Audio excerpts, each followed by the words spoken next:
So I was watching Sarah Seraph's video on the Descendants movies, and I was like, "Oh, dang it. I was a huge Descendants fan. I could definitely have done a video like something like this, but now she's done it and I can't do it." And then she said that she wasn't going to be talking about the music, and I went, "Ah, yes, me, the theater kid, can definitely talk about the music." So I'll be going through the Descendants music, not just from the first three movies, but also from Rise of Red as well as Wicked World, the standalone songs that I know from the albums or I don't know from the albums and I got to research for this video, the music videos and the songs that were in mini short films. I'm basically just going to be talking about every song that I've ever heard of and a couple that I haven't. If I've somehow missed one of them, I guess I'm doing a follow up video. I've been jabbering for too long. Let's talk about the Descendants music. All right, so what makes a musical number good? Oh, good music. No, there's more to it than that. Yes, music matters, but there are also four other parameters at work when it comes to musical theater.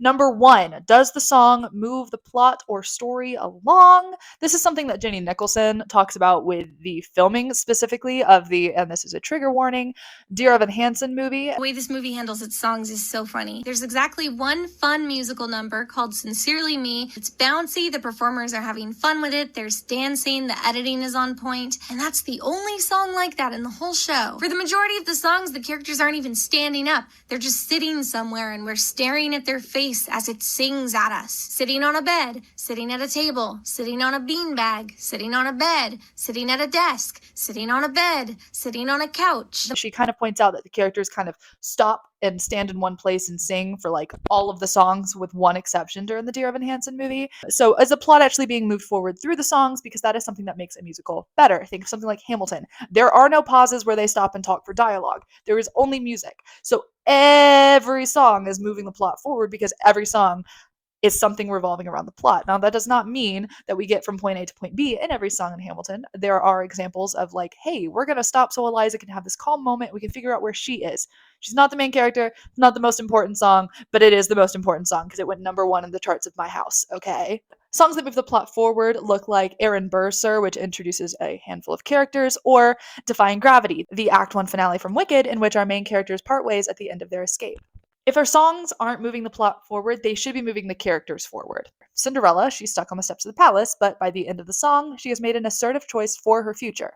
Maria is walking into the unknown, but she's choosing confidence and ends the song much happier than she began it. There are, of course, examples of songs that don't do either of these and are still good. You're Welcome from Moana doesn't move the plot forward, but again, it's an introduction song for Maui. The songs in Six don't move the plot forward, but they are overall telling their own story. We know that the characters are already dead because this is the history, and that's what they keep telling us. Despite the fact that both of these are good, they are, however, in the minority. A lot of songs that just kind of like stop don't have something else going for them. Secondly, is the choreography doing something? Is it bringing life to the screen? Does it tell us who the characters are? Does it convey meaning or the plot in the show? It's Descendants, so you would think no, but the director, Kenny Ortega, not to be confused with Kenneth Ortega, who directed a few episodes of Gilmore Girls, Kenny Ortega has a choreography background. He directed the High School Musical movies and has also worked with Michael Jackson as a choreographer.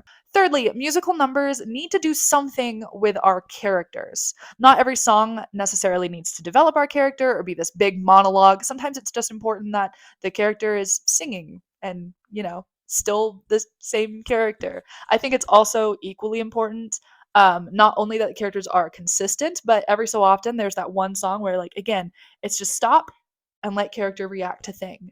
I think Burn from Hamilton is a great example of this. It's not the plot's moving forward, she's feeling big things. It starts quiet, it starts small, and she's not the main character, although some people will argue that she is. But she is an important part of the story. It's important to see how Hamilton's actions have affected his wife. And lastly, musical numbers need to invoke some sort of emotion from the listener. If the singer is sad, I want to feel their sorrow. If the character is excited, the music should make me feel somewhat excited. If they're happy, we should feel happy. If they're full of angst and the song was written with teenagers in mind, I want to be able to put the song on my angsty teenager playlist. Should I make that a video? Songs on my angsty teen playlist. Tangent time. There is something else I want to talk about because A, where else am I going to get the opportunity to talk about this? And B, I think it's important in musicals to understand that there is diegetic music and there is non-diegetic music. Now, diegetic music is music that is happening within the scene that you are watching. And what I mean by that is not the characters are singing. What I mean is the characters are singing because they are in a band. Think Lemonade Mouth, diegetic musical. I don't have it on my musicals ranked letterbox list because it's not a musical. It's a movie about a band. Of course, they're going to sing. Every song in Lemonade Mouth is within the context of the band singing a song. Now, something that is non diegetic would be something like Zombies. I am assuming I have seen Zombies once. This is a movie where the characters look at the camera to talk to the audience, so maybe they are actually singing. Generally, with non diegetic musicals, the characters are not legitimately having this big musical number. It is a metaphor for the heightened emotions, the excitement, the general rhythm and chaos of a scene. For example, in the musical In the Heights by Lin-Manuel Miranda, there's this blackout and everyone starts singing. They are not literally like, oh my gosh, because, the lights went out. They are singing because all of the characters are scared and they don't know what's going on. This is an example of non-diegetic music. Now, it is not a one-on-one when it comes to movies. High School Musical has a bit of both. Troy and Gabriella are in the scene singing karaoke. Ryan and Sharpay are doing their audition song. They are genuinely singing, but Stick to the Status Quo is not actually happening to them. They are not all legitimately singing in the cafeteria. Insert that one clip from Danny Gonzalez. Of course we sing. There's also the odd project along the lines of Teen Beach Movie where you have characters who are aware that everyone else is singing and they think it's weird. Andy and the guy character played by Ross Lynch, don't ask me to remember that boy's name. I think it's Brady. They are aware that the characters in the movie they are now stuck in are singing. Other examples of this is The Guy Who Didn't Like Musicals. I'm assuming I haven't watched it. And Schmigadoon. I'm assuming I haven't watched it. Where you have characters who are kind of like, why did she just burst into... Do you see that? Everyone's bursting into... Oh my gosh, you singing too! So in something like Teen Beach Movie, the singing is diegetic to Mac and Brady. I did write his name down. It is Brady. And non-diegetic for the characters who are from the movie. With that in mind, let's talk about the music from Descendants. They say I'm evil, and that makes me glad. A quick synopsis. Descendants is a Disney Channel original movie about 4 children of classic Disney villains, specifically Mal, the daughter of Maleficent from Sleeping Beauty, Evie, the daughter of Snow White's evil queen, Jay, the son of Jafar from Aladdin, and Carlos, the son of Cruella de Vil of 101 Dalmatians fame. They grew up on an island separated from the rest of the world, meaning all of the non-evil people live on the mainland, and they live on this garbage island. I wish that was a joke. The books tell us that they legitimately their food is the leftovers of Auradon, which is the name of said kingdom. The movie's plot is, and I'm going to read exactly from my notes here, the 4 being invited to join Auradon and attend one of their schools. An attempt from the soon-to-be a very young King Ben's plan to prove the villain children can be good. Despite being raised in a different way, our core 4 decided not to be like their parents and choose good. And that's enough jabbering, let's get into the songs. After an introduction to the world and a quick scene of Ben telling his parents, oh yeah, his parents are Belle and Beast, aka Beauty and the Beast, from the movie Beauty and the Beast. Ben tells his parents that he wants to bring kids off the island, and they're like, what? No, heavens forbid that! But then they're kind of like, oh wait, you will be king, maybe you know what you're talking about. Which, by the way, 17-year-olds don't know what they're talking about. I can say that. I was once 17. Anyways, his parents hear him out, and he's like, I want them to have a chance at a normal, non-awful life. So then we smash cut to the Isle, and we are getting the introduction song, aka Rotten to the Core, which introduces us to our core 4, our Rotten to the Core 4, if you will. Disclaimer, I loved this song when I was in middle school. For reference, this is me. That's what I looked like in middle school. I was not rotten to the core in the slightest. First, we meet Mal, who is played by Dove Cameron. Dove Cameron was most well known at the time for playing both the leads on Disney Channel's Liv and Maddie. She's also done a lot of musical projects, but most famously Hairspray Live. As of recently, Dove Cameron has taken a break from both her music career and her acting career. I think she has just now come back. While researching a lot of Descendant stuff, a lot of my recommended news articles became Descendant stuff, and one of them was about her coming back to music, so good for her. We meet Evie, portrayed by Sophia Carson. Since Descendants, Sophia has continued working with the Disney Channel, doing a lot of songs for them in Spanish, according to my limited research, so take that with a grain of salt. She is also a popular Netflix actress. She was in the film Purple Hearts and Carry On, as well as the recent, as of writing this, The Life List. which I wrote down as the life, so that was fun to read in my notes. We also meet Jay, played by Boo Boo Stewart, who was in the Twilight movies, and Carlos, played by Cameron Boyce. Cameron Boyce was best known for his role as Luke on Jessie before the films, and he sadly passed away in 2019 due to epilepsy, and that was the first time that teenager me was like, oh my gosh, celebrities die too. Rotten to the Core is our introduction both to the main characters and to the Isle of the Lost. We don't spend a whole lot of time on the Isle of the Lost in this movie, but we do in the next movie, so it's nice to have some visuals to put to mind. This song is a pop, dubstep, and hip-hop song, and that is because I googled it. That's the only reason I know that. Which is probably what makes teenagers think it's a lot cooler than it is. And again, by teenagers, I mean this dork over here. So this song doesn't necessarily move things forward, because it is the beginning of the movie, but it does a very solid job at introducing both the characters and the world. We are given this very clear visual, not from the way the song is written, but from what we see in the song. There's different locations and scenes that we get to see throughout this song that help give us a fuller picture of what the Isle is about. Our main characters are bad guys, but if you listen to what they say, you're like, oh, but like, they're not that bad. A lot of it's like, I'm a dirty no good, down to the bone, which is a lie. And then other things they say are just like, really sad. Have you ever listened to the lyrics of this song? It's really sad. So I've got some mischief in my blood. Can you blame me? I never got no love. They think I'm callous, a low-life hood. I feel so useless, misunderstood. Somebody give these poor Isle of the Lost children a hug. Despite how hardcore they think they are, and the teenagers watching this think they are, the repeated mantra of being rotten to the core is just wrong, because they're just kids who've been mistreated and they don't know any better. The way they act as characters is the only way they know how to act, and the lyrics set this up very well without hitting you over the head with, I'm a bad person, but I'm not that bad. An awful person, but again, not bad. But they say it in a way that you're kind of like, wait, I don't think they're actually evil. I think they just have bad parents. The choreography is campy. Have you ever watched this song? The choreography is campy, but it's also a Disney Channel movie. One thing I like about the movements of the song is there's like certain movements of certain characters that like really tell you who the characters are. It's developing the characters without them having to say anything, and I think that's really cool. A good example of this can be seen in Evie's choreography. It's very Disney Channel flirtatious. The boys also get this treatment. Jay does a lot of stunt work because Boo Boo Stewart is an excellent stuntman, and later his character's athleticism get him a spot on the tourney team. Carlos, on the other hand, shows a lot of cockiness. He like tosses hay at people and overall is making a lot of rascally movements. This song is amazing at making a middle or early high schooler feel like they are a baddie. Next question.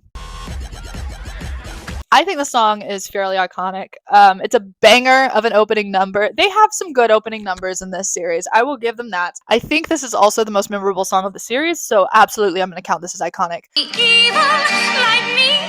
This song's a bop. I think my love for this song is a sign that I would become a theater kid later in my life. But I also loved most of this movie's soundtrack, so I can't declare that this was the sign. This song happens between Mal and Maleficent, played by Kristen Chenoweth. Side note, they both played mother and daughter again in Hairspray Live. Also, Dove was a candidate to play Glinda in the Wicked movie. She has spoken a little bit about having auditioned for it, and at the time Kristen Chenoweth was like, absolutely cast Dove in the role, she would kill it. Evil Like Me is a standard show tune. It's not like this is the Broadway song, but it's the most Broadway of the soundtrack. It does have a lot of pop in it as well. Show tune is a word typically referring to songs that are in a Broadway production, but it has a wide range of meaning. I mean, you have something like Hamilton, which is like hip hop, next to something like and Juliet, which is legitimately just recycled pop songs, next to something like Les Mis, which has One Day More. It's all over the place when it means show tune. Here, I'm using the word show tune in its most generic form of the word, which is not a bad thing. This song has two parts. It starts with a slower part sung by Mal, where she admits to this like lifelike statue of her mother that she's having doubts about being evil. Something deep within her is wondering, is stealing the fairy godmother's wand what she wants to be doing? The second part is when that statue comes to life and advises Mal to follow in her footsteps and be evil. A great way to explain non-diegetic and diegetic music is something like this. The statue is not actually Maleficent. She is not actually singing a song with her mother right now, because it's non-diegetic. It is not happening in the plot. We're following? We're following. Okay, I'm so proud of you. At the end of the scene also does a great job at showing, hey, this is all in Mal's head. None of this was real. The plot literally comes to a standstill during this song, but it shows us a really good job of where Mal is as a character. The opening shows her struggle with her mother and her desire to be good, at conflict with her desire to please her mother. Not really to be evil, to please her mother. I don't think it's of great importance to the plot. You could take out this song. They probably did take out this song for the stage musical version, but it does a good job to establish the relationship between Mal and her mother and how much she looks up to her mother in this circumstance. Maleficent specifically keeps insulting Mal, which is great for her character's consistency and gives us as an audience more of a reason to believe Mal's eventual turn from evil. Why would you want to stay doing these things, even if you did find them fun, when the people around you are awful? The choreography of the song is goofy and show-tuney and Broadway to the top. There's a lot of campiness, which makes Maleficent seem more goofy than Mistress of Evil, but this is a Disney Channel movie. It's very on brand. The choreography also helps show some of the dynamic between Mal and Maleficent. Maleficent is very showy, keeps taking center stage. Every time Mal gets a moment to hold the staff or just join the dance, Maleficent is quick to put her back in her place. It is very small that they did this, but it's also way more than like worse musicals do. Evil Like Me is not supposed to be an emotional song. It's supposed to be a musical theater song to give some campiness, give us some character moments, and just throw another pop hit in there. As a theater kid, it's one of my favorites. That being said, the opening part of the song that Mal sings before Maleficent steps in is full vulnerability. It's that, ooh, I really want to please you, but I also want to be true to myself. And again, this is for middle and high schoolers. I think that's great. It's also the first time in the movie that we're seeing Mal be raw and vulnerable. It's to a statue of her mother, you know, the person she probably fears and respects the most. This is important. It's the only role model she's ever had, and she's also talking to the person who has made it clear that she is a disappointment to her. It is made clear throughout the movie that there's a lot of pressure on Mal to do what her mom says and to, you know, please her mom, and this moment of wavering is so important to her character. Side note, this song is hard to choose a part for. Mal has the opening, which I love, but Maleficent has the fun part and the majority of the lyrics. There's no major overlap, though. Like, other than some harmonies, it's not like they're both singing different things at the same time, so I just sing both, in case you were wondering. I sing both parts of the song. I have a feeling the song is most people skip, but as a theater kid, this is one of my favorites. It's good, but it's also, like, very niche. It hits my niche specifically. I'm not even a fan of Kristen Chenoweth's voice.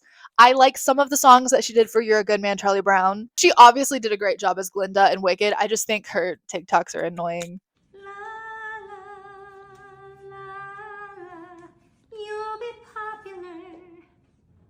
But I liked her in this role. So, good job, Kristen Chenoweth. I really liked that one time you played Maleficent. Now that our characters have been established, we actually can say, are they consistent or not? And absolutely, Mal is. She is in rare form here, both in her vulnerability, being a private thing to someone who's not real, but representing her mother in this case, and also in the way that she immediately takes the backseat to her mother's showiness. She reacts in a very realistic way, especially knowing that Mal has not been treated well by her mother and that she probably has more fear than love for her mother. This is very well shown in the song. Maleficent is not consistent in the song, but it's not important because it's not actually Maleficent. It is a statue. Overall, this is a good song, but it is not as strong as some of the others. Bop after bop! No, because tell me I had to screen record the song from YouTube to get it for the overlays in this video. Tell me why I was listening to it and like kicking and giggling and oh my gosh, this song and that one song from Starstruck, if you know, you know, I'll be a hero. Oh my gosh. Let's take a minute for the boys. Let's take a minute. Mitchell Hope, I'm sorry for anything bad I say about you in this video, because this song, top tier. Bop after bop to the top, okay, you guys. Mitchell Hope, he plays Ben. I forgot to say his name earlier. He's not my favorite actor or singer. I don't blame Mitchell Hope for this. The writers never add much to Ben as a character, and I've only seen him in one non-Descendants movie, and it was a Netflix movie that I absolutely hated, so that's not doing him any favors either. None of the guys are like that strong of singers. I'm just gonna be for real. This is me talking about the music of Descendants. Let's be for real. None of them are that strong of singers, and it doesn't matter. That being said, this song, top tier. Me constantly romantically daydreaming, listening to the song where a man is professing his love for someone. Fell for it. What do you mean he's been love spelled? What do you mean he's not speaking of his free accord? Nah, let me live in denial. Uno, dos, tres, cuatro! Plot. Yes. Characters, no. The characters don't really change. Well, Ben has changed, but he's been spelled. None of his actions are really him.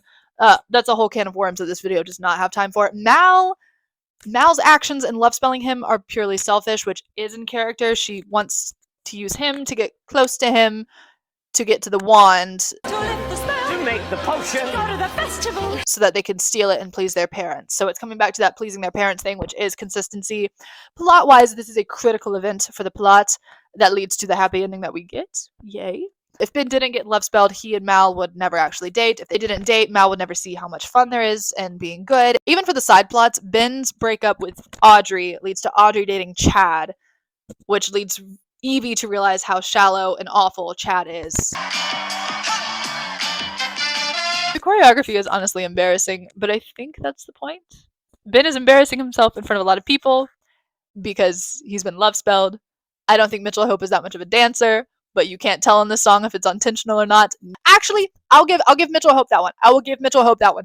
The group scenes when they do like Set It Off and You and Me, he's fine. He's not noticeably bad. I think he can dance, and they just keep making his character look goofy on purpose. And in that case, my condolences to Mitchell Hope. The guys on the team going along with it are dancers. Like, they're literally paid background dancers, and Cameron Boyce, who is a dancer, and they look like they're having the time of their life. I am so sorry. Everyone seems to be having fun. What was it like on that set, you guys? Did you have a good time?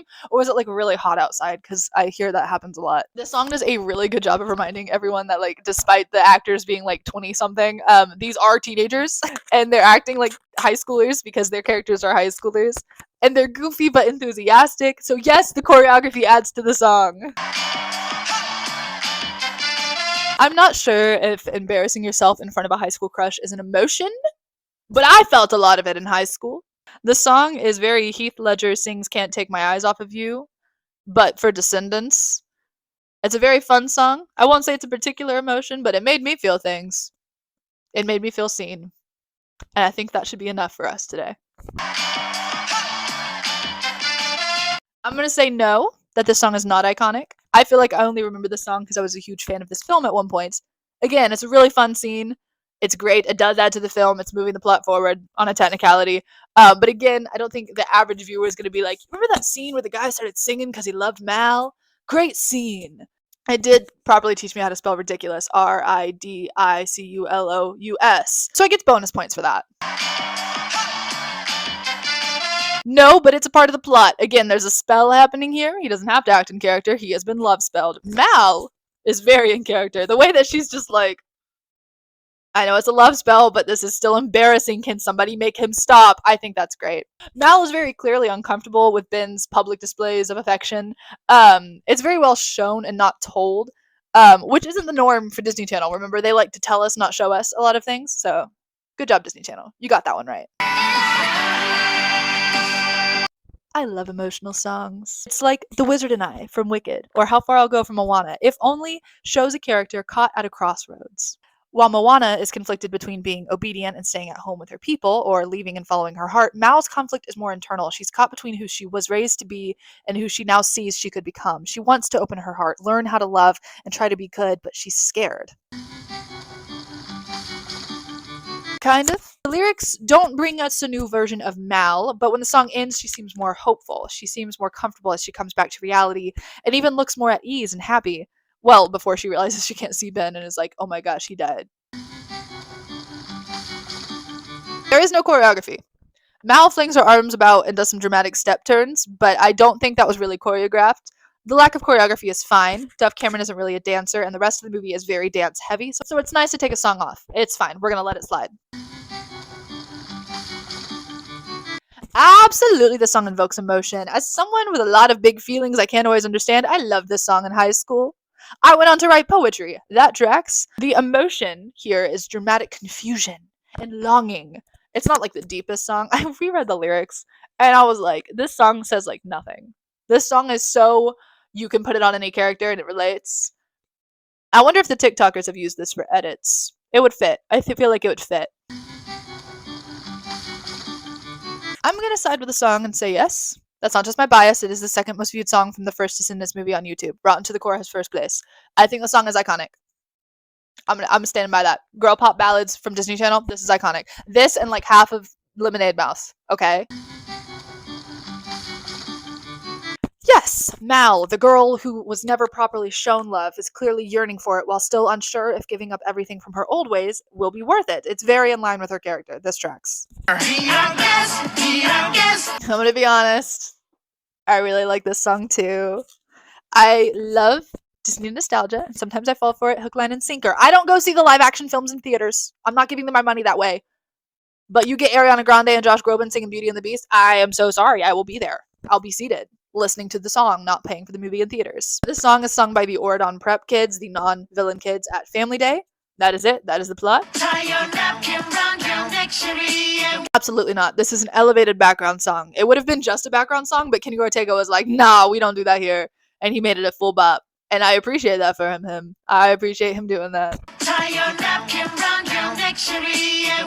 The choreography doesn't add a lot, but I would argue that it helps add a little to the prep school kids as characters. We see Ben and the other guys like embodying boys being boys. There's a lot of synchronized movement that show how this perfect society of Oridon is supposed to look, in their opinion. Not really, no. Good, yes. Iconic, no. It is literally the least viewed song on YouTube. I don't know for all the movies, but for this movie. It's a fun bop, but the teens do not seem to be fans, except for this girl. That teen was a fan. Did you forget about her? No! Absolutely, the characters are consistent. I can see a bunch of prep school kids doing this on Family Day. Not that I'd know. Never been to a prep school. I know it's time to say goodbye. This song is super short and is not included in the YouTube playlist. But I love a good reprise of a song. I love a good slow reprise of a song to give an emotional gut punch. And I stand by that. This song is sung by Mal again. This time she is making a cupcake to unspell Ben to make him fall out of love with her right before the coronation. The reprise of If Only doesn't move Mal forward, but it's again showing us another peek in her head. I'm just not realizing how many songs from the first movie are just peeks into Mal's head. She's resigned to the fact that she won't be staying in this new world, and she has come to love this new world, so it hurts. But in an act of love, she is deciding to unspell Ben because, you know, he deserves better than that. The simple fact that she is unspelling him also shows that she has grown. It's a quick scene that helps move our plot a little bit forward and shows us where our characters are right before the finale of the movie. I think the song's doing a great job.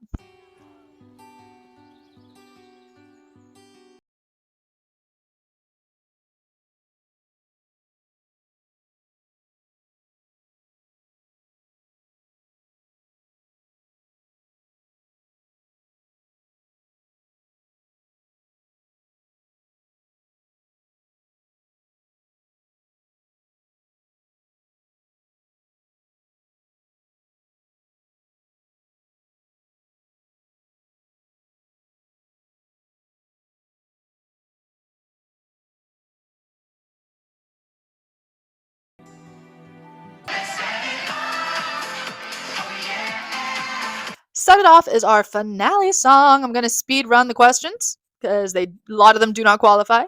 Let's give a quick rundown of those that do. Set It Off does not move the characters or plot forward because it's the end of the movie. Instead, it shows how they've grown and teases future plots for the next movie. It's not really evoking much emotion because it is a celebration song, and the characters are consistent, but we don't spend a whole lot of time with any of them individually. A majority of the choreography in this song is like big group choreography. It's still slightly awkward and very high school. And just a reminder, I'm homeschooled and I'm saying that. But the choreography is not bad. The choreography mostly adds to the song in like these little moments that we get between characters. The fun that Mal and Ben seem to be having dancing together, the way Jay and Carlos pull Jane in to get on her feet, to get her to join in the dancing, the flirty way that Evie is dancing with Doug, the way Audrey approaches Jay during the song shows who all the characters are and adds a layer to the song that the song itself could not achieve. Also, side note, they never come back to Audrey. Like, I know she couldn't do movie 2. Were they planning on doing like an Audrey and Jay plotline? Because instead they were just kind of like, no, he gets bromance with female. I don't know, that felt weird. I think the song is iconic. I don't think it's anyone's favorite, but it's really catchy and it's overall a really fun song. And it shows a lot about like who the characters are and where we have finished. And I don't know, I feel like it's done a good job. It's done its job. Plus, it gets bonus points for the final moment of the movie. You didn't think this was the end of the story. Did also more bonus points for the Disney Channel cliche of our lead couple not kissing during the entire movie. All right, next movie. All right, welcome to me talking about Descendants, Wicked World. I will not take a lot of time to talk about Descendants, Wicked World because probably less people who have clicked on this video know about Descendants, Wicked World compared to the actual movies. So I'm not going to spend a lot of time on something that not a lot of people are going to know of. Descendants, Wicked World was a web series. Each episode's like, I don't know, maybe like 5 minutes long. It has the original cast returning, and every so often one of the episodes would have a song. We're going to do a brief overview talking about what happens in those songs, episodes, etc., as much as I care to talk about. In season 1, we have Night is Young, sung by China Anne McClain. This is not her playing Uma, because Uma is not in Wicked World because Descendants 2 has not happened yet, so we don't know who she is. Instead, she is playing Freddie, the daughter of Dr. Facilier. The plot of this episode is the characters are having a ball, but the music has been tampered with. Now Freddie, the daughter of Dr. Facilier, voiced by China Anne McClain, saves the day with her music. This song is fine. It goes, "'Cause the night is young, ooh, let's get it started, get it started." It's like a standard pop bop, which is fine. I really like pop, and High School Me really liked this song at one point. This song was included on the Descendants 1 CD. I had it on CD, and I did not skip. We will talk about the song I skipped every time later, but that's in a different segment. Good is the New Bad, which is sung by Dove Cameron, Sophia Carson, and China Anne McClain. I absolutely just forgot China's last name there. There's a singing competition, and then the girls realize they sound better together than they sound separate. Again, these are web episodes for kids. It's not that deep. This is another pop ballad. I'm gonna put it above Night is Young solely because I love the harmonies and I love the good like pop girl moment, okay? I will say, despite the fact it's sung by Dove, Sophia, and China, like 3 people who have very strong voices, you cannot tell who is singing what part in the song. They all sound the same, other than some like ad-libs in the chorus. For example, this is Dove, and this is China. And maybe it's a good thing. You don't really want like everyone having like their solo moment when it's supposed to be like the girls are singing together. But I don't know. I find it weird that like there's not a solo between the 3 characters who I feel like the girls would like to hear a solo. It'd be fun to be like, oh, I'll sing Mal's part, then you sing Sophia's part. I feel like for children specifically, like as a theater kid, I want to know who's singing what part so I can sing which part. Like Farmer Refuted from Hamilton, I know both parts, and I will sing Samuel Seabury until Alexander starts, because then I'm taking Alexander's part. You can have Samuel. Does that sound cool to you? All right, now let's go. Ready? 3, 2, 1, karaoke. I will say another point in this song's favor is I know how it goes. It's good is the new bad, good is the new. It's very repetitive. I think that's why I remember it. Next, we have I'm Your Girl by Felicia Barton. This one doesn't really matter to the plot, so we're not going to talk about the plot. It's another like girlhood solidarity kind of moment. This is another basic pop bop, but it slayed when I was a teenager. They all kind of slayed when I was a teenager because I wasn't that picky, but I'm also like a pop girly at heart and a twisted theater kid. How dare I? So I think this is just like another sign of that. I don't think the average person would like most of the songs from Wicked World. I'm a little bit sunshine, I'm a little bit thunder. Season 2, we have Rather Be With You with Dove and Sophia. This is another, we're friendship people. We love friendship, so the plot like does not matter here. This is more of like a dance remix kind of vibe than like standard pop. But Dove and Sophia both share the spotlight. Like they both have a Dove sings this verse, Sophia sings this verse, and overall this is a fine song. Yeah, I'd rather be with you. This song is like the hyper pop version of Space Between. Evil, which is sung by Dove Cameron. Season 2 has like this like mini arc that I don't remember, but I read on the IMDb page about where like Al like becomes evil again because of a like enchanted necklace. Hijinks ensue. The song is like pop evil, so it's like we're evil but we sing in the lower beats, because we're cool kids. Like that's kind of the vibe here. But it's catchy. Me as a teenager was like, ooh, I'm evil to other people. Ooh. Like I remember that part of the song because it's a bop. But teenager me was also like Jesus freak Christian girly, and she felt super bad for listening to this song, so I did skip it sometimes.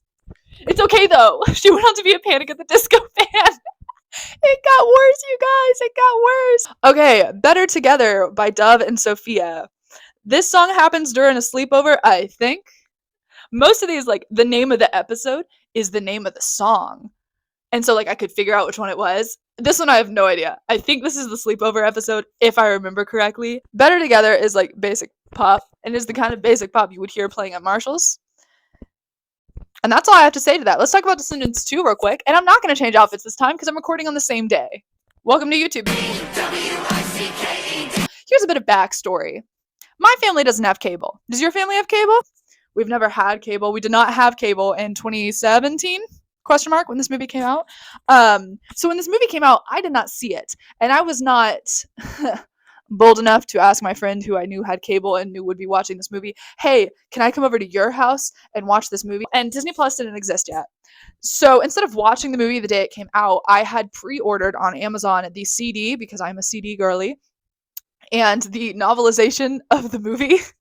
So when the movie was dropping, I read the book to hear what the plot was, and then like listened along with the soundtrack. So that was how I first took in Descendants 2, until the DVD was available a month later. Went and bought it at Target, and I enjoyed it. I really enjoyed Descendants 2. If you don't know the plot of this movie, it's kind of like, what if Mal like is having second thoughts about being a good person because, you know, she's in her first loving relationship and she doesn't know how to deal with being a good person because she thinks being a good person has to be this box when really it's actually about her real self. And that's a whole different sermon I could do on a different day. So she goes back to the aisle, and then like her friends go back to get her back, but then she's like, no, I'm staying. But then Ben has also gone to get her back because, you know, that's his girlfriend and he loves her, even though they haven't used the L word yet. And so he goes to get her back, and then he gets kidnapped by pirates. Oh yeah, there's pirates. And he gets kidnapped by pirates, and they like free him by giving Uma the magic wand. Not actually the magic wand, it's actually like 3D printed because Carlos has a 3D printer and a talking dog, but we're not talking about that dork. I do not care about the talking dog. And then they get back to the island and they have like prom, but it's not prom and it's on a yacht. It's also like a pre-engagement party, which is why Mal was kind of freaking out. But then when Mal arrives and she's kind of like, okay, I guess this is like my life now. Ben shows up with Uma and is like, really, oh my gosh, what happened? But like she's put him under a spell. This boy can't help but be spelled. True Love's Kiss solves it. And that's Descendants 2. Thanks for watching. I remember when this song came out. And then I remember when the cast of Descendants 2 went on Dancing with the Stars and performed Ways to Be Wicked / Rotten to the Core. And I rewatched it earlier today on TikTok when I was getting footage clips, and I just like, they ate that up. Most of them ate that up. They stuck someone in the back during the Rotten to the Core part. Because again, they didn't hire dancers. I remember the girlies being like, and by the girlies, I mean me and my two friends at youth group being like, oh my goodness, is she gonna be evil again? No, she can't be evil again. And then like being like, no, yeah, the whole thing is definitely a daydream. Are they evil again? No, this can't be real. But like, is it? Have they been lying this whole time? Disney Channel's not that smart, but we were that dumb, so I think that's fine. No plot is happening here. It does, however, establish the doubts that Mal is having about her new life, so it gets a point for that. If Mal is daydreaming about her wicked days, it is a sign that conflict is around the corner. It's really funny that like, they're like, we got all the ways to be wicked. So many ways to be wicked. And then they're just like throwing papers in the air and giving people apples that make them dance. This isn't wicked. This is not. This is just like a prank, you guys.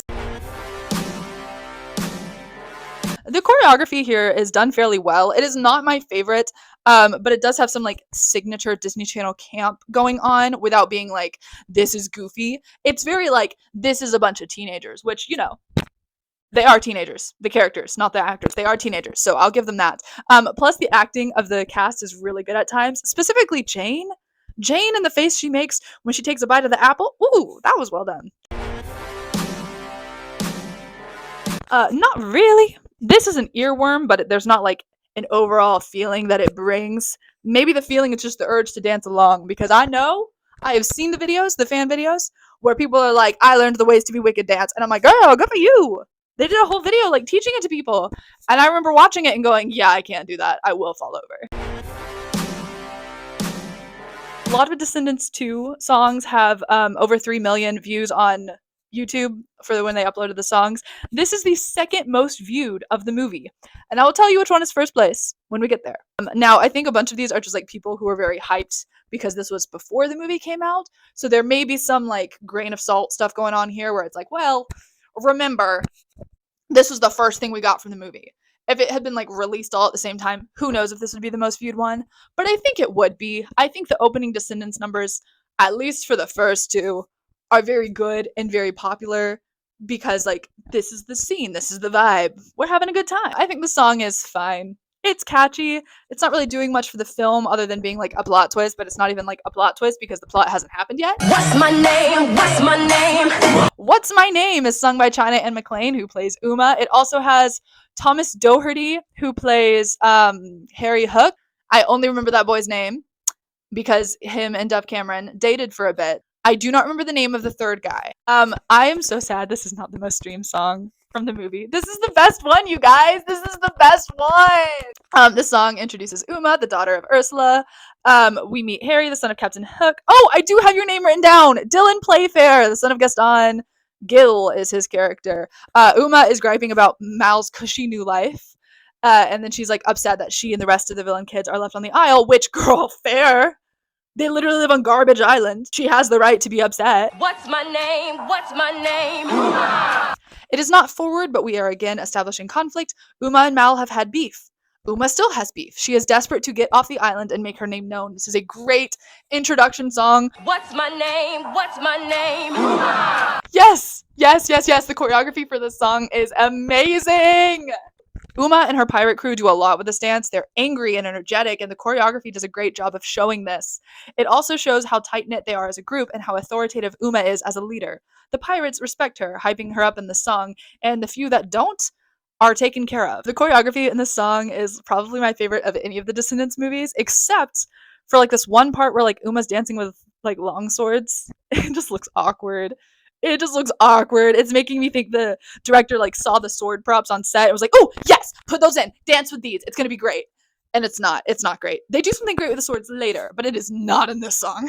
Other than that, I would say the choreography of the song though is Broadway level. Like, this is so fun to watch. Like, I had a joy rewatching this for this video. What's my name? What's my name? Angst! There are very few CDs I had as a kid that like gave me like high levels of angst, and one of them was the 2014 Annie movie. Cameron Diaz singing Little Girls. I was an angsty teenager, and I was also a theater kid. Anyways, this song is like peak theater kid angst, and I love it. What's my name? What's my name? Absolutely, the song is memorable. They even bring back like a shortened version of it for Rise of Red, which I haven't listened to yet, but I will have listened to by the end of this video. And if that's not a sign of it being iconic, I don't know what is. Mal has gone back to the Isle out of a fear of all the changes she is facing in Auradon. Ben, Evie, Jay, and Carlos go after her, and Ben, being an Auradon kid and their king, isn't very fit for the Isle, so Evie, Jay, and Carlos show him how it's done. Technically, yes. Ben learns how to quote-unquote chill like a villain, but that's literally the entirety of what happens in this like 3-minute song. Okay, listen. Going into this video, I thought I did not like the choreography of this song. The song is fine. All of the Descendants songs I really liked, for the first two movies, I really liked when I was a teenager, so I have like some of that bias going on, and I remember being like, yeah, this one I just didn't like. I didn't like the song as a teenager because the choreography is bad. I don't think the choreography is bad. I think the main staple of the choreography is bad because every single time they do it looks bad. And maybe that's just a personal thing. I know, again, that there are people out there who are like, yes, I'm going to learn how to do this dance. But like when I was rewatching it, the choreography is good.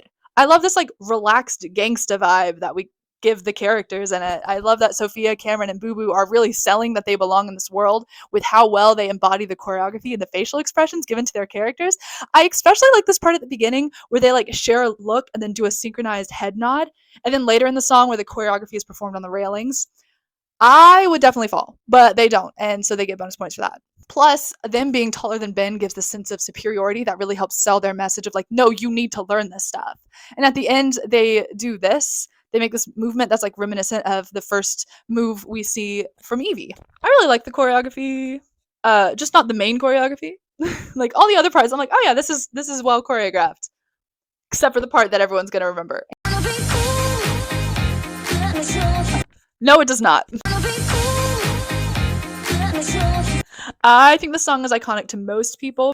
I wrote down in my notes, I remember seeing videos of fans learning how to do the dance, seemingly on purpose. Technically, yes, the characters are consistent, the music is non-diegetic. If this was diegetic music, like there's music playing overhead and they just start dancing to teach Ben, they would not dance like this. They are too cool for that. Ben, no, but the other three are too cool for that. You can find me in the space between. Space Between is a pop ballad sung between Evie and Mal. Mal has told Ben she's not going back to Oridon, stating she belongs on the Isle, and then Ben is just kind of like, dang, guess I'll leave now. And then Evie's like, wait, no, I can try, but like she doesn't change her mind. She does nothing to convince Mal that she should come back. They just kind of be like, we're best friends, right? Yeah, we're best friends. And then they sing a song, and it's weird. I don't like this song. I don't think most people care about this song because it's one of the least streamed songs from the movie. No, it does not. They were friends when it started, and now they are still friends. There is no choreography. There's like a single, like, we're raising our arms in sync, holding hands, and then they like slowly walk towards each other from like opposite sides of the room, even though they were just standing together. It's weird. No, the choreography's not good. 2 out of 10. I watched on 2 times speed. In theory, yes. This song is fine. The singing is good. The words are there. The acting is fine. It's not my favorites. And I know there are people out there who really like this song. And I'm sorry to say that this song is just mid. That is my opinion. No. Again, it's not bad. It's fine. But it is the least viewed song on YouTube from this movie, so yeah, just no. No. Yes. Side note, there is a lot of flashbacks in these movies. They do it in If Only, where it's like, remember when we met? And I'm like, yeah, it was like 3 days ago, 20 minutes in movie time. We saw this scene 2 seconds ago. Why are we flashing back right now? And that's kind of how this movie is too. It's like, look at all the times we've looked at each other throughout these movies. They compiled all of them just to fill the runtime of this movie. It's real. Ooh. It's a crutch. Let's take away the flashback scenes from the Descendants editors, can we? Shall we? Let's do it. It's going down. Uma is holding Ben hostage, so Mal's friends come to rescue him. Mal is also there. They've like broken up. She's given the ring back. They weren't engaged. It was just like college ring kind of thing. Signet ring? He's king. I don't know. He gave her some sort of ring, non-engaged. And then they're fighting against Uma's pirate crew. And this song is a bop! Finally! This is literally the climactic moment. So I'm thinking that counts. Next. Who's the baddest of them all? I guess we're finding out. It does. The actors are giving their all for this performance. There's still some like really awkward moments, like a random shot of Jay jumping and Mal keeps like crouching to the ground. Overall, the choreography is really solid and great, and it brings a lot of energy to the climax of this film. Especially from the pirate crew, okay? Uma is going from like giddy to angry and manages to make neither one feel out of place for her character. She's very threatening in like a I'm trying to get under your skin kind of way. And there's this moment where they use the swords to make a clock, and they're like taunting Mal with like the ticking clock of how much time Ben has left. Iconic. Your time is running out. You should really watch your. No, but it is not trying to. This is the kind of song that doesn't need to invoke some sort of emotion because it is just here to be iconic and to get you hype, and it works. Your time is running out. You should really watch your. This is the most streamed song of the movie, and that is freaking deserved. I still think What's My Name should have top, but I am not mad that it is this song. I loved this song when I was in high school, and I stand by that. High school me had like iffy taste, but like this one I stand by. And the only part of the song I don't like is the hey, we don't have to choose. We don't have to let the few. But that doesn't take away from the song. It's just like my personal preference. I don't prefer that moment. Your time is running out. You should really watch your. Yes, Ben, like the literal king he is like, I'm so sorry. What can I do to have you not destroy my kingdom? And then Uma is like, traumatized and bitter and angry. And Mal won't leave without Ben. Harry's being like crazy. I love the Harry! Enough. We get it. Chill. Harry, we get it. I love Harry Hook. I think he is a great character. Very good addition to the cast. And Jay, also in character, can use a sword. And so can Lonnie. What's the check it again against your consistency. Abby being a theater kid for 5 minutes compilation. You and Me. This is the finale song, and this one is fine. It's not my favorite. It's not bad. It doesn't move anything forward because it's like the last song. It doesn't invoke any emotion. It's just supposed to be like a good time, and the character consistency doesn't matter because there's not really much happening in the film to be like, and I'm gonna be happy forever. Like, there's none of that going on. It's just kind of like, wow, we learned a lesson. We learned a lesson. All right, let's dance. And if that doesn't describe like finales, I don't know how to describe finales. And that'd be a problem if I can't describe something. I'm an author. This song is a masterclass of Disney Channel finale choreography. The ship it is set on is not like the best set they've ever made. But there's like a layer of water because of, the hijinks that ensued at the climactic chaos where Uma is a giant octopus. I guess I didn't mention that in my synopsis. But yeah, she turns into a giant octopus, and so there's like water on the thing. But like they use it for the choreography so well.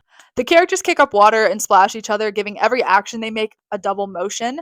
They do pause for verses and the bridge of the song, so the main characters can like stand and sing and have their solo moment. And this is especially awkward in the first verse where you have Mal and Ben singing and everyone's just like watching them because they're the main characters. But the rest of the song is great. It's very active and lovely, really selling that they're having a celebration. And I didn't notice any major repeated choreography, which was a bonus.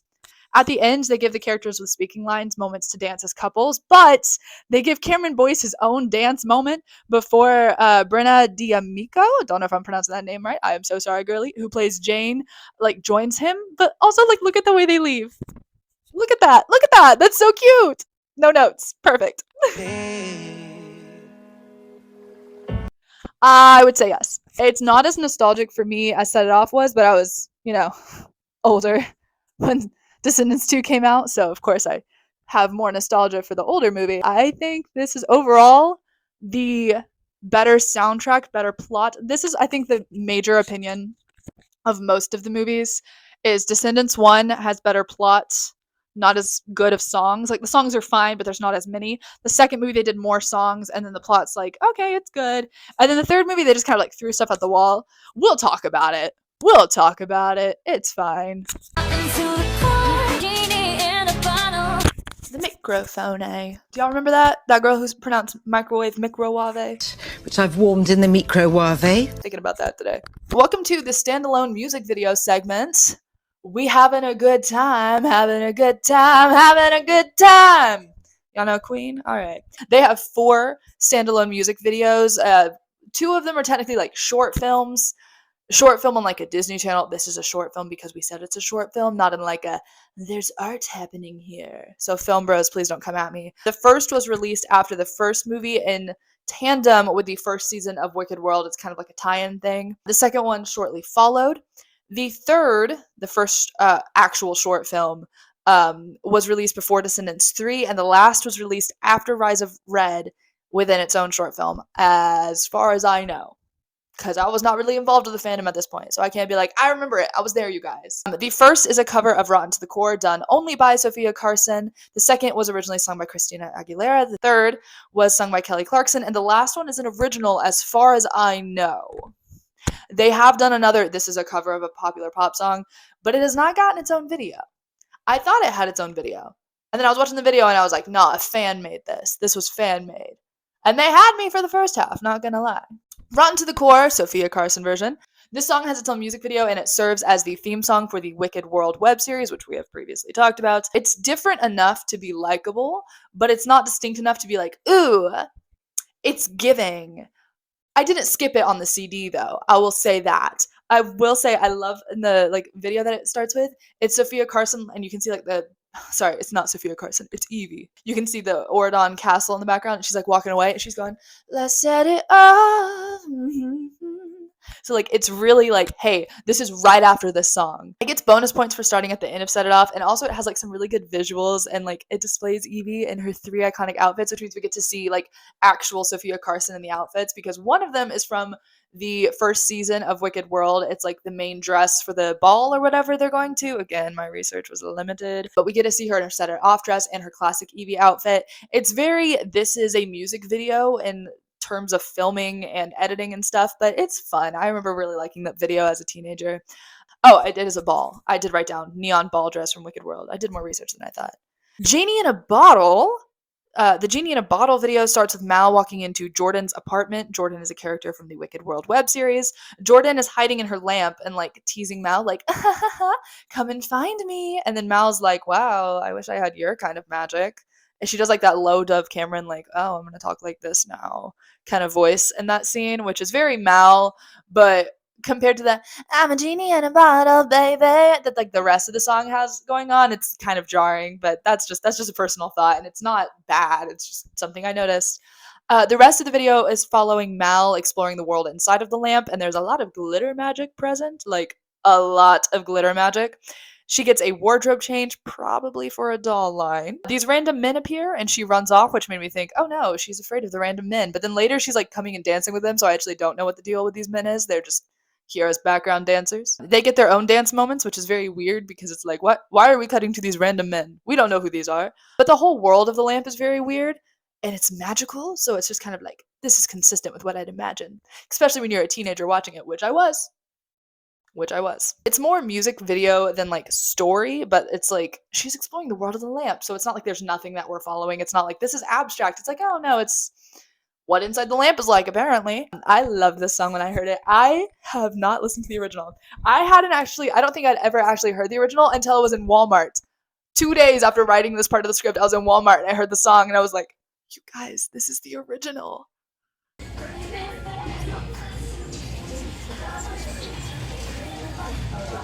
Into the video, Mal gets released from the lamp, and then the video ends. Stronger from the Under the Sea short film. The Under the Sea short film starts with Mal on the Isle of the Lost. She runs into Dizzy, the daughter of Cinderella's stepsister Drusilla, played by Anna Cathcart, who you might recognize from the To All the Boys movies, as well as her own spin-off show, XO Kitty, I think was the name of that. Mal tells Dizzy that she's seen this blue glowing orb that sounded like her dad, which is the first teaser clip they released for Descendants 3. Descendants 3, again, I was not engaged with the fandom, but I remember that clip dropping and being like, what? And then it was either Tumblr, because I was a Tumblr girly at the time, or it was the comment section being like, her dad is Hades from the Disney Hercules movie, and me in the back of my head, I was like, there's no way. They would never pull out that character for this, but then like in the back of my head, I was like, but they could. Dizzy is acting super weird, and soon Uma reveals herself to have possessed Dizzy using her shell necklace. I wouldn't say that Dizzy's wearing my necklace. It's more like my necklace is wearing Dizzy. Mal tries to follow and fight Uma, only to wake up from the dream and find herself talking to Dizzy again. This short film is so weird. I hadn't watched it when it came out. I didn't even know it existed until like a month ago. And I was watching it and I was like, what the actual heck am I watching right now? Like, the acting is fine. The story is decent, but like the song is so pointless, which kind of defeats the purpose of it being there. It's like girl power pop song. What doesn't kill you makes you stronger. Stand a little taller. Which doesn't seem in character for Mal or Uma. They seem more gritty than, like, Mal and Uma, if Stronger was playing on the radio, they would break the radio to get the song to stop playing. It doesn't make sense that they're the ones singing it. I think it matches their vocals fine. They're both good singers, and Dove does great with like the high pop stuff. But I think this being like, no, she's in character singing the song. No, I personally disagree. I watched this on 2x speed, and it still was far too long. Mal and Uma are like chasing each other and swimming around each other, but then they're like also standing and singing angrily at each other, and they're singing angrily this pop ballad about like female empowerment, and it's not like, you didn't kill me, now I'm stronger, I'ma stand taller. Like, there's none of that like angsty energy, like pop songs, girly pop songs that aren't meant to be angsty can be made angsty. Take Anne Juliet, for example. Problem slash Feel My Face mashup. Like, ooh, I feel like I got one less problem without ya. I got one less problem without ya. I got one less problem without ya. I got one less problem. Like, I feel her angst in that scene. And I'm listening to an audio album. The fact that they couldn't manage to do the same thing with the vocal directing or with the directing of the short film astounds me. Because I'm like, I was a teenager. Not when this came out, obviously. I only watched this like a month ago, but like I was a teenager who believed like Mal and Uma were like baddies. And now I'm sitting here like they are not selling this performance. And I believe both of them are good actresses. I'm like, your arch enemy is right there and you're singing a pop ballad at her? You're not a theater kid? Performances are good for what like they were directed to do, but it's just weird. Oh look, Uma's in a bubble taunting Mal. And just because this is supposed to be a dream doesn't mean it has the right to be insane. Alright, enough of that. Next song. Shuffle of Love is the only thing I have seen from Rise of Red as of recording this segment. Obviously, I will have seen the songs of Rise of Red later. This short film opens with Bridget, who I did not write the actress's name down. We will probably talk about that in her segment. Bridget is the future Queen of Hearts, but right now she's just like, I'm a nice person. She's listening to her own song that's about to be playing in this film. Icon, diva, love that for her. The plot is Bridget trying to figure out and prepare her dance for Castle Coming, which is like their homecoming. Red and Cinderella's daughter, whose name I don't know because I haven't watched the movie and people haven't told me it was good, so I probably won't be watching it right now. They help her like prepare.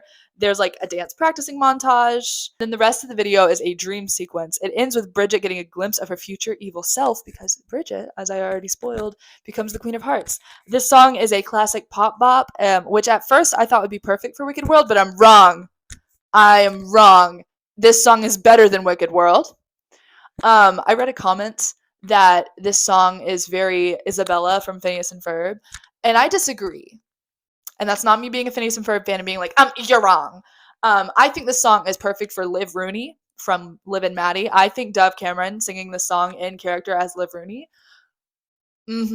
There's a vision happening. Should I do a Liv and Maddie music breakdown video? You guys, I have so many video ideas, and if this video does well, and if a single person is like, yes, I will subscribe for this video, do it.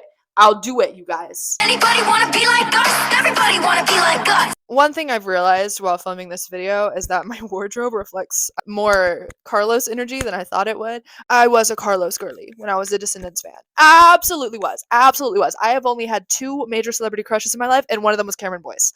So I'm not mad. Welcome to Descendants 3. I wrote the script last night after filming my reaction. If you want to watch my reaction to the songs from Descendants 3, I have it up on my Patreon, as well as my reaction to the songs from Rise of Red, which I have not heard before other than the Call Us Gelatin nonsense. This is Descendants 3. Disclaimer, I did not rewatch the movie for this video. It is the only movie out of the original trilogy that I've only seen once. I saw it in 2020, I think. I was on a car trip on the way to somewhere. I had it downloaded on Disney+. I remember I didn't like it, but I do remember liking it better than either of the Zombies sequels, because those were disappointing. Maybe a Zombies video is on its way. We'll see. I might put my reaction to the Descendants 3 and the Rise of Red songs up on this channel eventually. We will see if I can bypass some copyright issues because this is Disney property. Quick synopsis. Due to Mal's dad trying to escape the barrier when the Core 4 bring more VKs, also known as villain kids, to Oridon, the plot happens. Also, Mal's dad is Hades. Yeah, the Greek god. The gods are real, like the Greek gods. So enjoy that addition to the canon.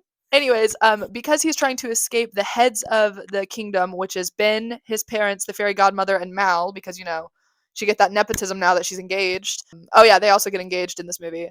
Also, okay, the fairy godmother is played by the legendary Melanie Paxton. Oh, you don't know Melanie Paxton? Yeah, you do. Try again.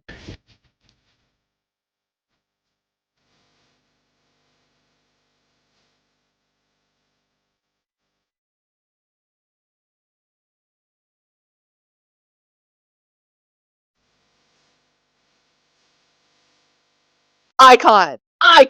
They come to the conclusion that the barrier needs to be closed for good to keep him from escaping. And by they, I mean Mal. Mal is like, let's just close the barrier. And they're like, no, we can't do that because of the people. And she's like, but this is the right thing to do. I'm making a right choice, which isn't true, but whatever. Also, Audrey, played by Sarah Jeffries, is a bitter because Mal and Ben have gotten engaged, and she becomes evil using Maleficent's staff.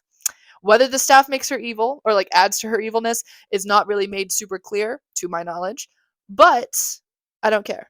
We're having a good time either way. Well, not really, because this movie's not that good, but we're trying. We're trying. The main conflict is Mal revealing to her friends that she has decided to close the barrier to the Isle and leaving the children trapped there, and then everyone also needing to stop Audrey because she's like turning people to stone because, you know, she's evil. She's not like other girls anymore. She has streaks in her hair. Good to be bad. The core 4 are back on the Isle. They are getting 4 more kids to bring to Auradon. Why do they only bring 4 at a time? Nobody knows. Can't be efficient, but this is the way we're doing things. It's a tradition, Johnny. Nobody's gonna get that reference, and that's okay. It's tradition, Jimmy. Instead of this being like a I'm bad, I'm a baddie kind of song, it's more like hometown pride. This song's okay. It doesn't have angst because, you know, they're not bad people anymore, so how dare the song be angsty? And they're not evil, so there's no pretense for that angst to be there. But without that angst, it's giving more zombies than Descendants, which is fine.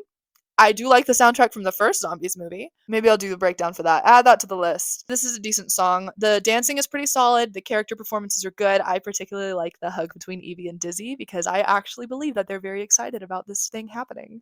I don't like the Isle as much in this movie. We don't see as much of it as we do in Rotten to the Core, and most of the non-main location places we see are flat set-wise, and the main location that we do see is like CGI background of the water. Attention, Isle of the Lost. BK Day is today.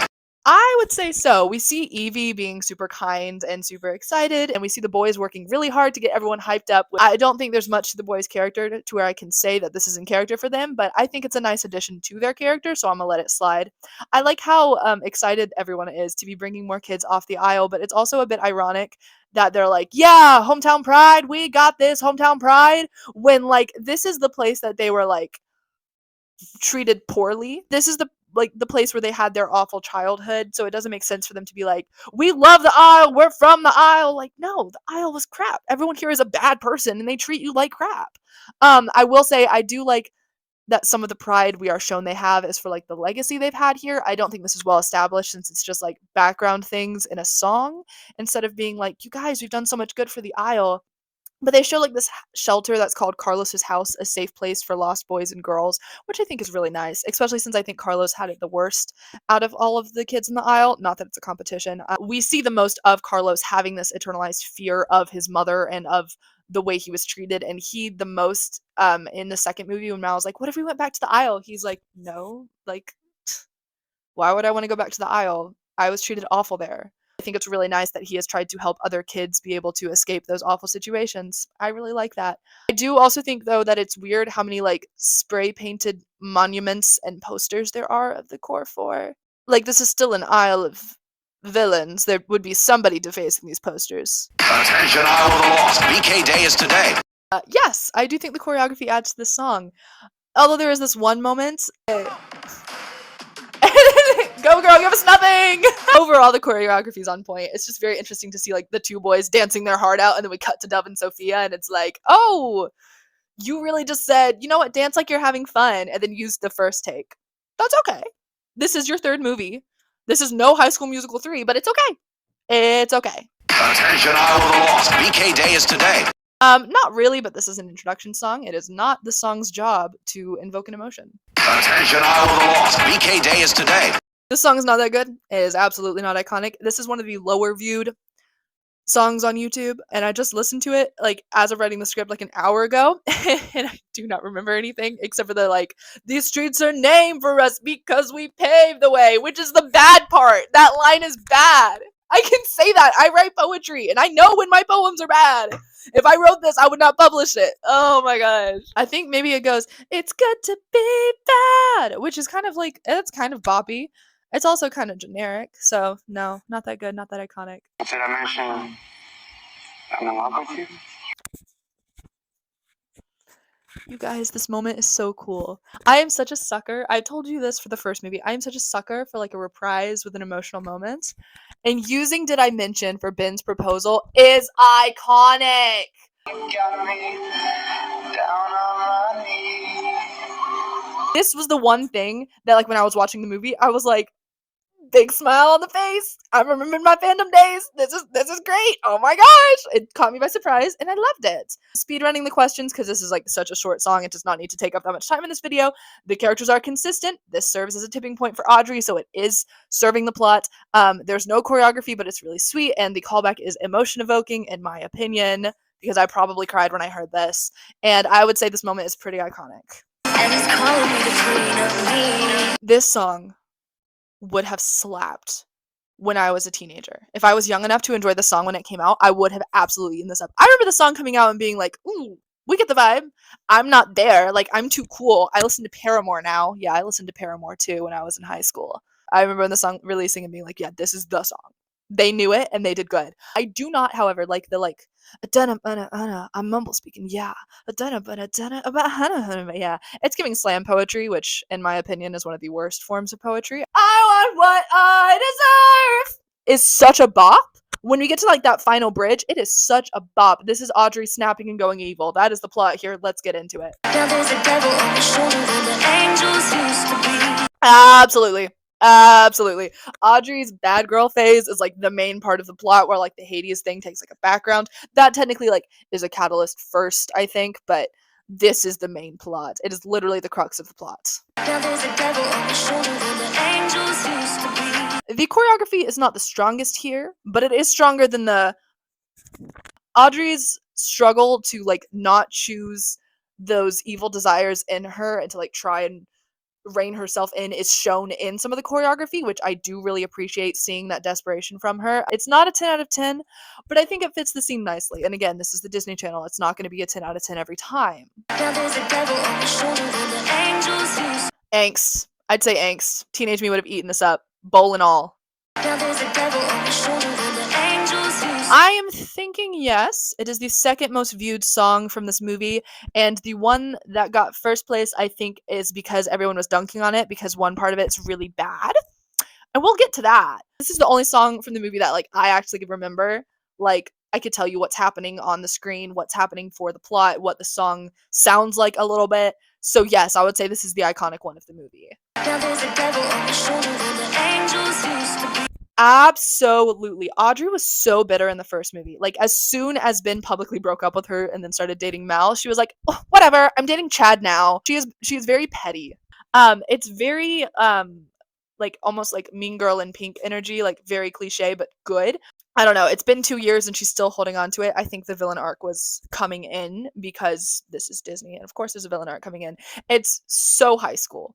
But I also really appreciate that. Also, side note, Audrey sings Happy Birthday to Jane before she spells everyone. I think this made it on the soundtrack, but it doesn't have like its own video on YouTube, so I'm just going to mention it. It's giving that slowed down version of Once Upon a Dream that they had Angelina Jolie do for the Maleficent movie, and that's a good thing, because I did make a bunch of Musical.lys back when TikTok was Musical.ly with that song.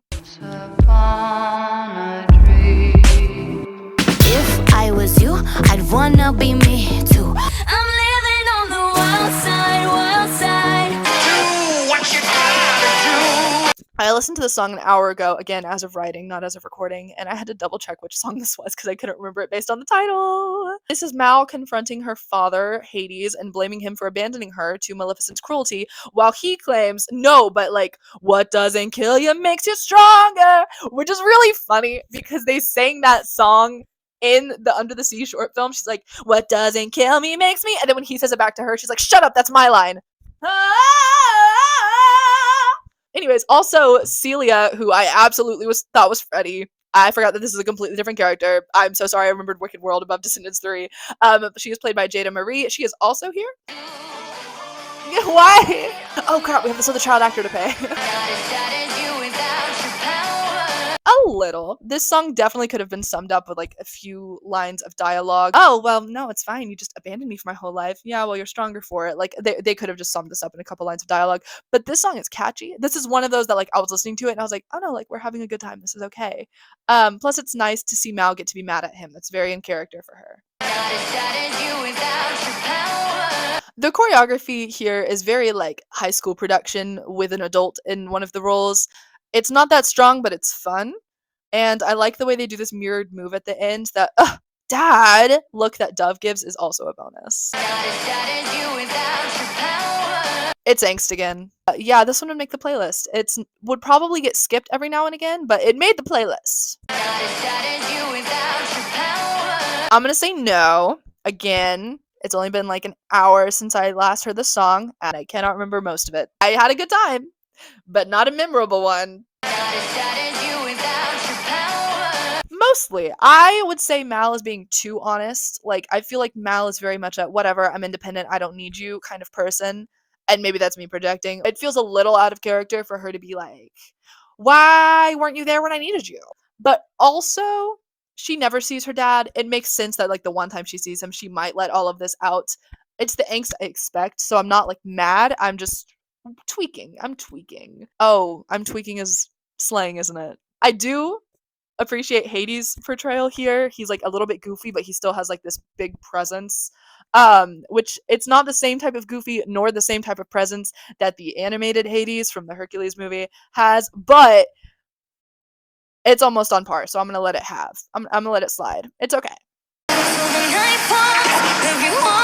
The gang fights magically alive suits of armor. That's the plot, and it's pretty. Oh boy. Honestly, it's fine. The song isn't awful until the dun-a-dun-a bust a move, like that.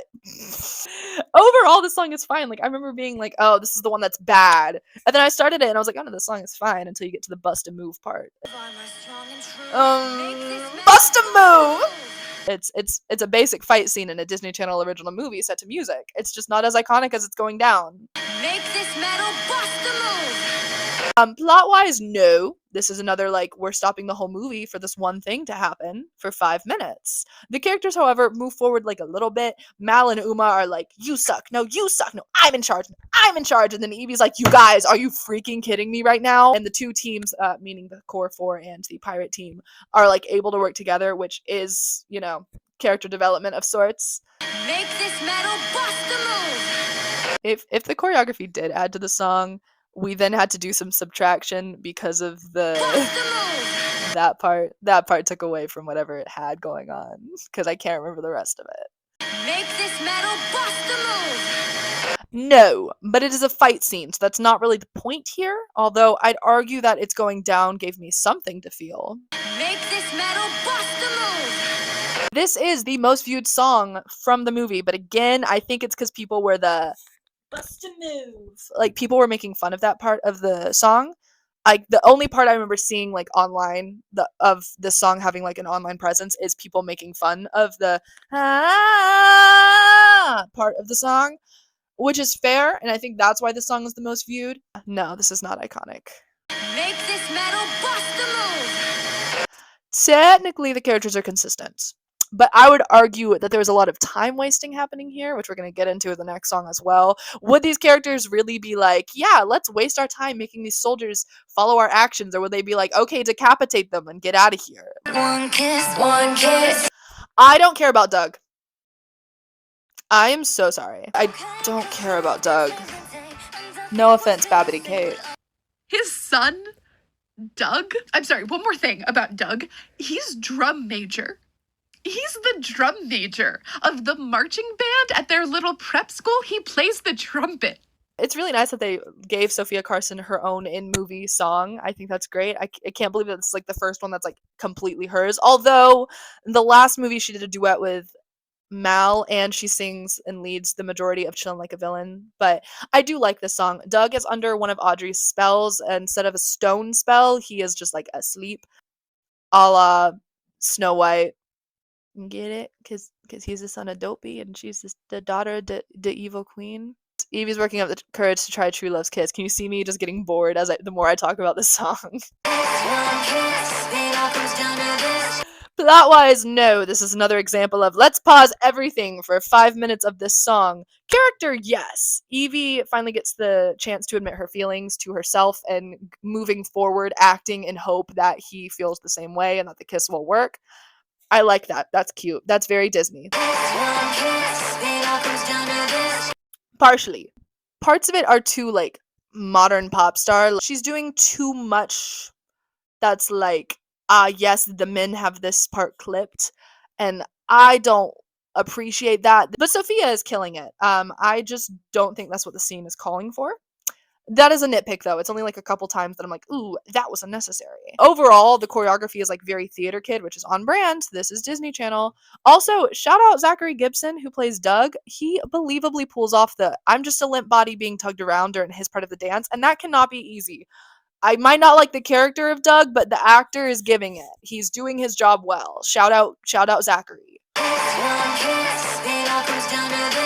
This is a good song, but it is not iconic. I'll give half a point for Mal and Uma like spying on their girl and being like, girl, we have things to do. That's funny. I like that part. Speaking of Mal and Uma and like the back and forth thing, they go from like a ooh, kiss him girl, do it, to like, girl, we're wasting time. And they like flop between the two. I don't appreciate that because I think they would genuinely be like, girl, like we have things to do. And this also could be a moment where like all of this song in her head could be something like the Evil Like Me song in the first movie, where it's like pretend, and like them poking in is like a one-time thing that happened instead of they actually keep poking in. But it's not as clear of a line drawn between yes, she's actually taking this long, and no, this isn't actually happening. It's not as clear with where the time is in it. Evie, however, is fairly consistent as someone who grew up being told that like you need to be pretty and get a prince no matter what, even if it doesn't mean true love, because that's what you need. That's what you need to succeed. And she never experienced love before coming to Auradon, romantic or otherwise. This would be a huge deal for her. I like that this moment is here. She's never been expected to find true love that's actually real, and she thought she'd be making an advantageous match. I think this falls in line with what we know. I just wish it was done a little differently, but again, it's Disney Channel, so I'm not like upset. I'm just pointing out how this could have been a little bit elevated. This song is Mal's emotions coming to the forefront as all of her friends have been turned to stone. Remember how I mentioned in the first segment of this video that non-diegetic musical numbers can be used to represent like these major emotions the characters have? That's what this is. It does this very well. Not really, but I do think the song does a good job at showing us where Mal is as a character. Think Byrne and Hamilton, or if only from the first movie. This is very good. Here is what Mal is feeling emotionally, which I don't think we got in the second movie. And I really appreciate that. I really appreciate having the song. There is no real choreography. This song is giving like Disney ballad. It's giving Broadway underrated pop hit. Like it's not like this is such a good Broadway song, but like this is one of the teeny bopper musical theater kids' favorite songs, and I respect that. It's giving Dove Cameron needs to be cast as a Disney princess. That's the vibe. There's some yearning, there's regret, but it's all with that like pretty sound that you'd want from like a Disney girly. I appreciate the song. I'm not sure that's an emotion. Yes and no. The song is well written, but it is not well remembered. By me, specifically. Mal is heartbroken, and she's alone and blaming herself for all of it. I think that this is very on brand with her, and I actually believe her in this song. I believe that she is upset and stumbling on and trying to piece herself back together after the shock of losing all of her friends in the midst of an argument. Again, shout out Dove Cameron, girly. Celebration time! The barrier to the aisle has been taken down. Don't think too hard about it. There's no repercussions here. We're just gonna dance about it. Gonna get it out of the way. Character consistency and plot movement do not matter here. Yes, although like on the bridge part specifically, there's some like we go from like a wide shot to like this really close shot where you can't see the choreography, and like our characters aren't moving in a way that like the camera moves with the there's just like a couple shots that feel awkward to me. That is my opinion, but the choreography is great. Everyone seems to be giving it their all, especially Cameron Boyce, and it generally looks like a lot of fun. I also really like how Ben bows to his new subjects, and then Uma has like this little laugh, and then she goes to hug Mal. That's a nice touch. We're all friends. We're having a good time. It's very good for the trilogy. This is a good note for the trilogy to go out on. I do not think the song is that memorable. I don't think this is like the show-stopping end that you would have imagined, But also, I don't know if they 100% were like, this is going to be the last movie. I mean, Rise of Red is proof of that. They wanted to do more. I'm guessing they had wanted to do more with their original characters in some capacity. And I am assuming that the passing of Cameron Boyce had something to do with limiting what they could fix when this movie was being finished. And if there was a bigger bang they wanted to go out on, maybe that wasn't able to be accomplished. I do think this is one of the best songs of the movie, though. It's very fun. Everyone's giving like high energy and dancing. There's not too much focus on like any one specific character, which really helps sell like the we are now two peoples having been unified. It's fine. I like the song. It's decent. It's a musical. Welcome to me talking about the bonus songs. Now, what I mean by bonus songs is songs that aren't a huge part of the canon. They're like add-ons. Some of these got their own videos, but they're not like a short film moment. And then others like are only on the album. So that's what I'm talking about today. We are going to speed run these. Number 1, Believe by Shawn Mendes. This song does not feel like Descendants. It's giving Christian music. It's giving Jamie Grace. I can say that. I was a Jamie Grace fan when I was a kid. I hated this song when I was a teenager. This is the aforementioned song that I skip on the CD. It's just not that good. It is in the tradition of we have pop artists singing song for credits, but it's not in the tradition of we have pop artists singing song for credits and it's just a rendition of one of the songs from the movie. So I don't care about this song. Next, Jolly to the Core. They did a Christmas version of Rotten to the Core, and I absolutely loved it. Ate this up, bowl and all. So much so that in a now deleted YouTube video, I had a Christmas parody of Ways to be Wicked called Ways to be Festive. Maybe I'll upload that on the Patreon. Maybe. They have the core 4 actors split up, so Dove and Boo Boo are in Disneyland, while Sophia and Cameron are in Disney World. There's little homages to their characters, including one that I just really like. It's the fact that the only actor who is dressed like their character is Cameron Boyce, who is wearing a white shirt with black spots, a nod to 101 Dalmatians, the movie his character's mother is from. I just think that's cute. The choreography here is really great. I think it's cool that they did this in front of a real audience. I will say Sophia by far is giving the best performance. She is a natural performer, and pairing her with Cameron, who always brings such a great energy, was an amazing choice. 10 out of 10. Hey, it's Editing Abby. I absolutely forgot to continue introducing what songs we were talking about. So now I'll be singing different versions of the songs I am now talking about. And this one is You Gotta Kiss the Girl. I love this song. That's not surprising because I always love the songs that are like modernish version for the Disney Channel of classic Disney song. I love how each of the singers gets a chance to shine, and unlike in Good is the New Bad, like you can tell who's singing what part, and they each like have their own moment to sing their own part of the verse. The boys' part is there. I like that they wanted to give them a part. It makes sense. It's just not my favorite. They also let each of the girls do their own like ending ad-lib, which slay. Love that for them. Poor Unfortunate Souls, sung by China and McLean.